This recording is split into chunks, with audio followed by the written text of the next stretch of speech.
Jadi orang yang punya ilmu yang baik, ilmu yang halus, mulus, telus. Yang tu yang paling penting tuan-tuan.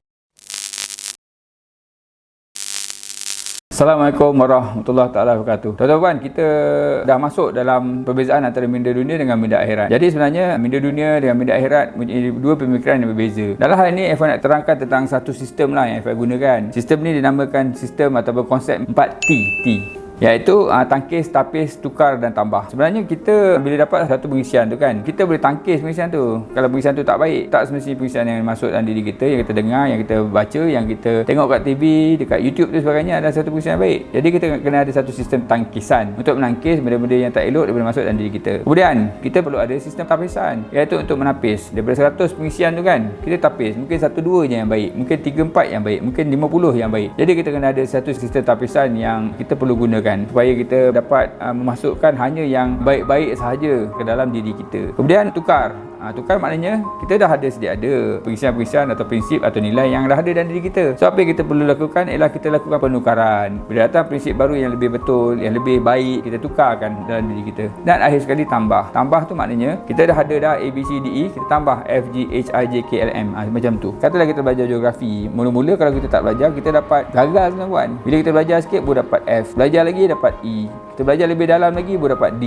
Belajar kita lagi dapat C, B dan A plus. Kalau kita dapat faham semua ilmu dalam geografi tu tadi. So, persoalan dia, dalam konsep 4T yang saya terangkan tadi, tangkis, tapis, tukar dan tambah. So, kalau kita orang dunia, kita akan gunakan logik akal dan ilmu yang terdahulu.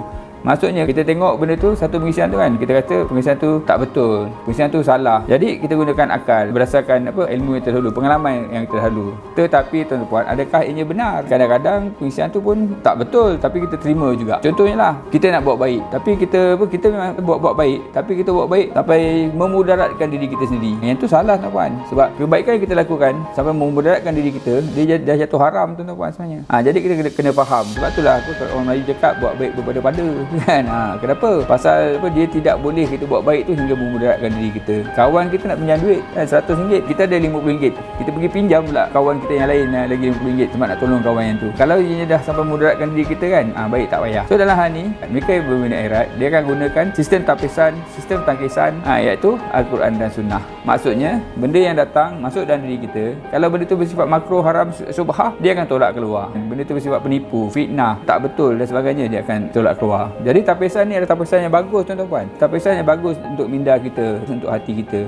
Kenapa tapisan ni bagus? Al-Quran dan Sunnah ni, sejarah-sejarah, sirah-sirah Nabi kan, memberi pelbagai iktibar supaya kita jangan jadi orang dunia, supaya kita jangan kejar dunia, supaya kita jangan kejar gelaran, pangkat, famous dan sebagainya, nak jadi insta famous dan sebagainya. Tak ada masalah jadi insta famous, tapi kena pastikan kita jaga syariat, jaga hukum hakam. Yang tu penting. Bila kita faham semua benda ni, bila kita faham minda akhirat ni, dan kita faham apa yang Allah suruh buat, kita faham hukum hakam Allah, insya-Allah dalam diri kita, dengan adanya sistem tangkisan yang baik, menolak benda-benda yang tak bagus masuk daripada hati kita, sistem tabisan yang baik, iaitu kalau datang pengisian-pengisian tu, kita cuma masukkan yang bagus-bagus, yang madu-madu saja dalam diri kita. Kemudian kita ada sistem tukaran, iaitu sistem yang mana yang salah kita keluarkan, dan akhir sekali kita sistem tambahan, di mana kita menambah-menambah. Kita akan jadi orang yang berilmu tuan-tuan, jadi orang yang punya ilmu yang baik, ilmu yang halus, mulus, telus. Yang tu yang paling penting tuan-tuan. Bila kita ada ilmu yang halus, mulus, telus itu kan, ilmu tadi akan berkembang dalam hati kita, dia akan beranak pinak, maka kita akan ada kutub khanah ataupun kita ada perpustakaan yang besar. Jadi kita faham tentang banyak perkara